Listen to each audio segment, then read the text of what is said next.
Welcome to this classic yoga pose series for Be Gentle Yoga. So we're going to cover Dolphin pose today, and I highly recommend that you do some shoulder opening poses before entering Dolphin pose. We usually fit this into a class amid lots of shoulder openers. So have a block handy. We're going to use that to stabilize the hands at the top of the mat there.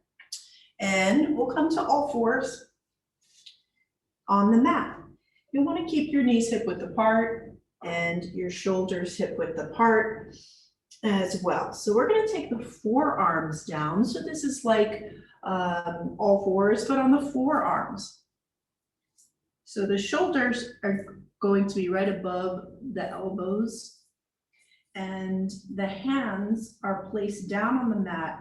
You want to make sure that your wrists are parallel to the top of the mat. So you've got that nice alignment. I recommend the block because you can place your index finger and your thumb on the corners of the block and then use that as your stabilizer to point those index fingers towards the top of the mat and to have that stabilizing and centering in the very important strong part of the hand. Spread the fingers out.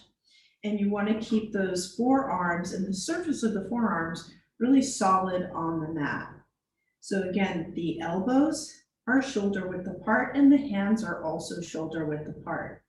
So as I'm prepping for this pose, I just feel that broadness along the collarbones, and I want to make sure that the shoulders are rolled away from the ears and the crown of the head is reaching towards the top of the mat. We're really going to be lengthening our spine. So put your mind's eye into that spine and just feel the space opening between the vertebrae.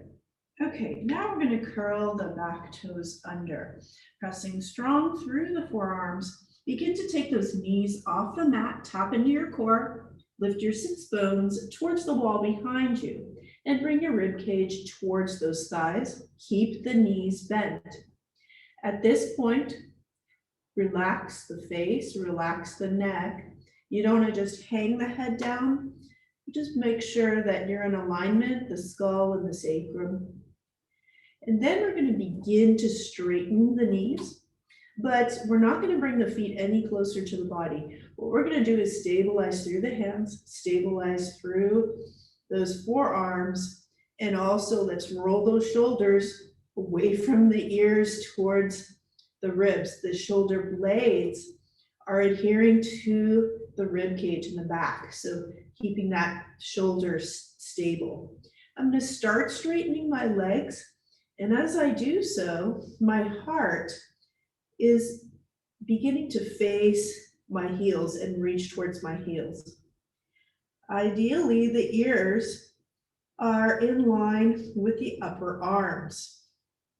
And that sense of not pushing from the forearms, but just stabilizing those forearms.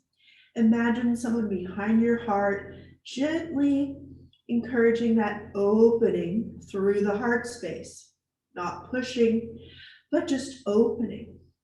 As always, tap into your breath, tuck those low ribs in. We've got our core engaged. And if you can straighten the knees, great. You can straighten the legs, but it's more important to lengthen from the crown of the head to the sits bones. Anytime that you're tired or anything's pinching, you must come out of the pose, take care of yourself. Inhale and exhale, and then drop the knees down to the mat. And I suggest rolling into child's pose with the arms out long and broadening again across that upper back, taking the forehead to the mat, inhaling and exhaling, and then gently floating on up to seated where we began. Namaste.